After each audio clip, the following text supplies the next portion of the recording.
Today is the second day of the session.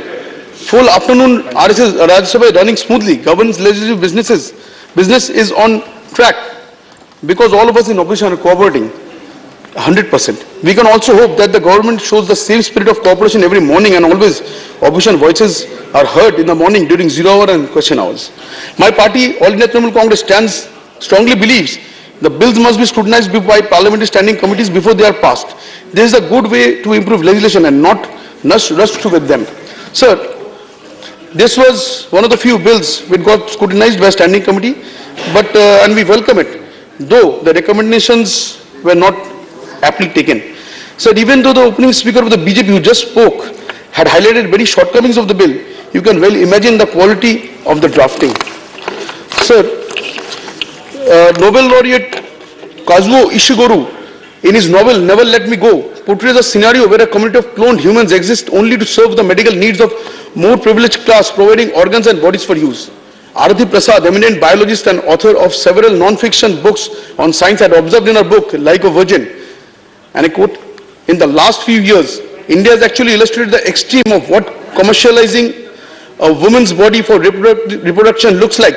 Something akin to the Handmaid's Tale come to life, with a certain demographic taking over the responsibility of producing children for those who can afford the service. Surrogacy inherently a practice that is open to exploitation, particularly in a place like India where gender inequality is so marked. In United Nations Development Programme Report 2017 on gender equality, India ranked 125th among 159 countries.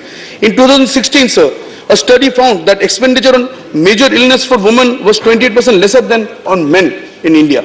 An analysis of data from numerous Indian medical and research institutions reveals that Indian women are 74% of living kidney donors and 61% of living liver donors, but only meager 19% of kidney and 24% of liver.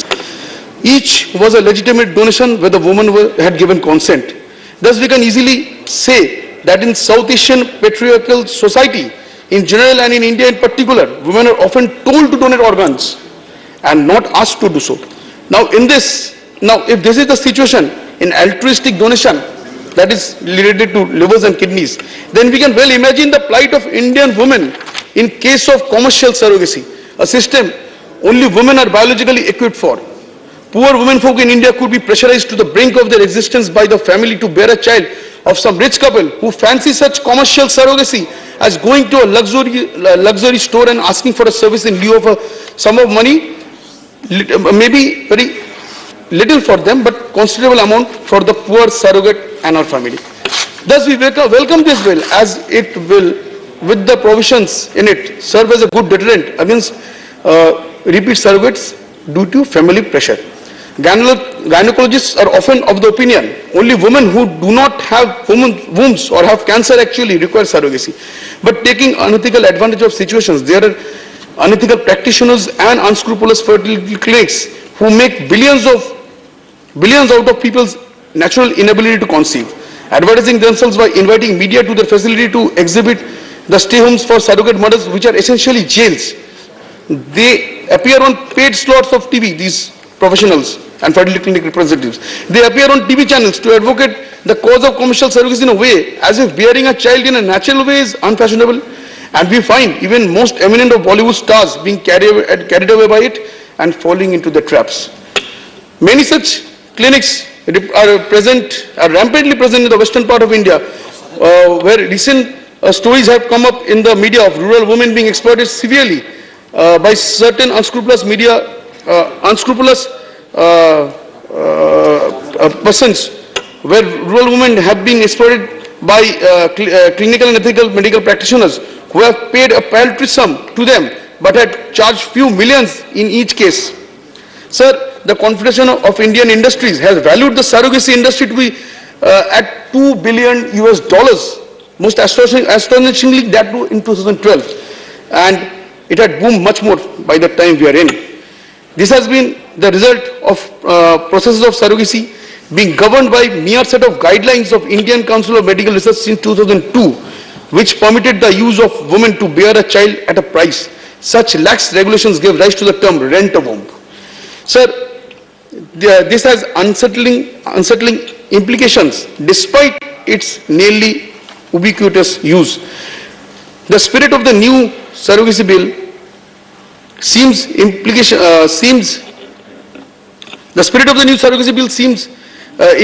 despite its nearly the spirit of the new surrogacy bills seem to be guided by the framework of Transplantation of Human Organs Act 1994, which permits only altruistic donation for all donors, living or deceased. Answer: donations must be made for a reason of love, though the donor can be compensated for surgical and medical costs. Thus, sir, we welcome this bill in it that it will make legal provisions to take care all such illegalities and unethical ventures, but also there are a number of areas which more attention and legal provisions are needed to achieve the goal this bill aims for. Sir, I would like to elaborate upon this, that there are a number of cases which needs our immediate attention, and that is, sir, firstly, sir, relating to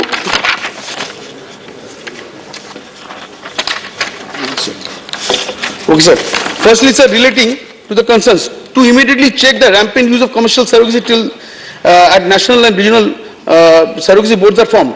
There should be a highly powered committee in place till these are formed, which includes members of parliament and eminent practitioners and pioneers in the field of assisted reproductive techniques, which could inspect and monitor these clinics. Also, sir, the composition of the national regional surrogacy boards are dubious here. It should be seen that the ones who head the boards as directors have at least 25 years of experience in ART, and the members should also be of at least 20 years. These were sessions, sir.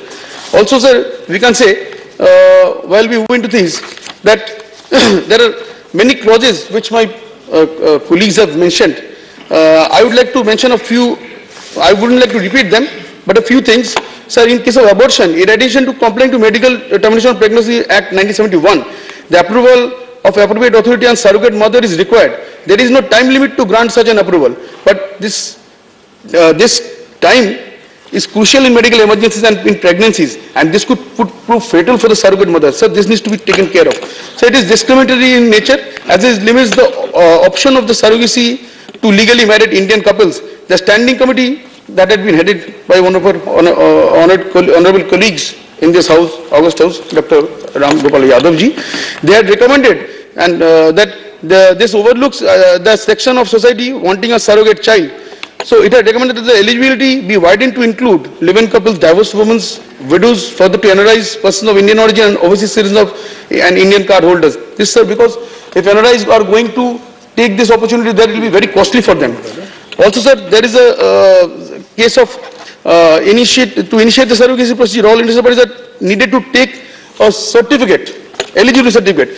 But again, sir, there is no time limit mentioned in this bill. This is not in right spirit. There is no scope also, sir, for appeal once their request, once their application is rejected. So the standing committee had recommended for this, and this should be taken care of. Thank you, sir.